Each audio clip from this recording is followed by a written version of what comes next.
Have you ever heard someone describe something as to die for? It's kind of an interesting phrase.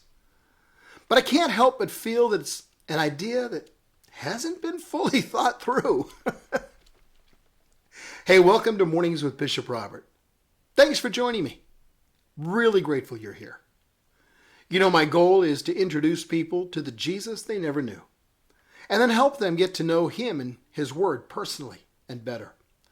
So if our time together today speaks to your heart, would you let me invite you to like, subscribe, and then share this with a friend? Well, if signs are to be believed, there's quite a bit in Las Vegas to die for. Or there's the ribs at the Old Soul restaurant, for instance, and the view from the Capitol Grill. Hey, Juan's Flaming Fajitas are to die for too. I know, because I saw the sign.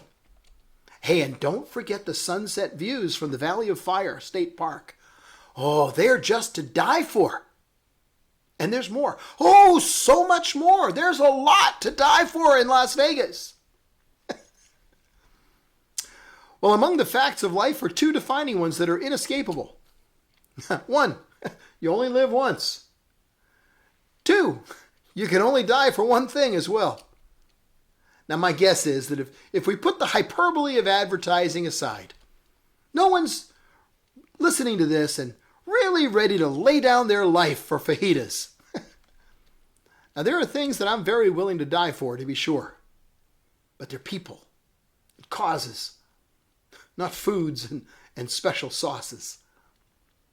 Today's verse says, "Since God has shown such great mercy, offer your life as a living sacrifice to God."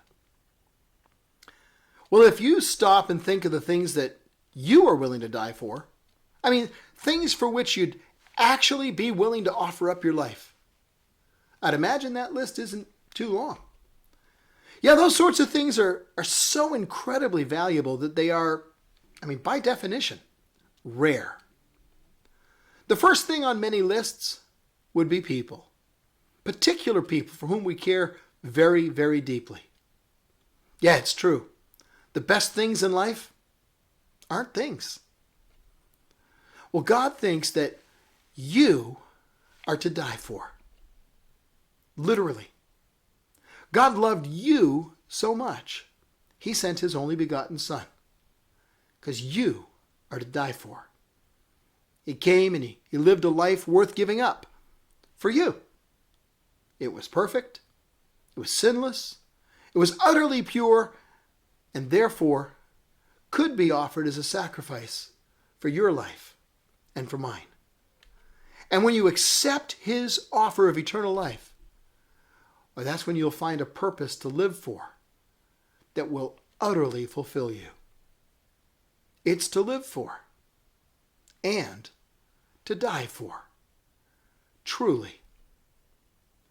You'll find His love so overpowering, so fulfilling as you follow Jesus, that you'll soon discover that He and His kingdom are to die for.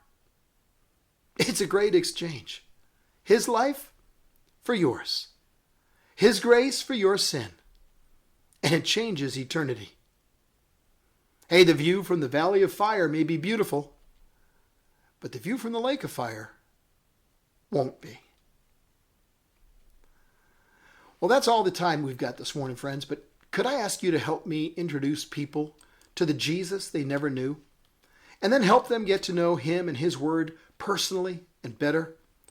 Would you please like this video, which helps more people see it? Also, click follow or subscribe so we can get together every day. If you click the link in the description, you'll be able to download a copy of my book, Count to One. And one more thing.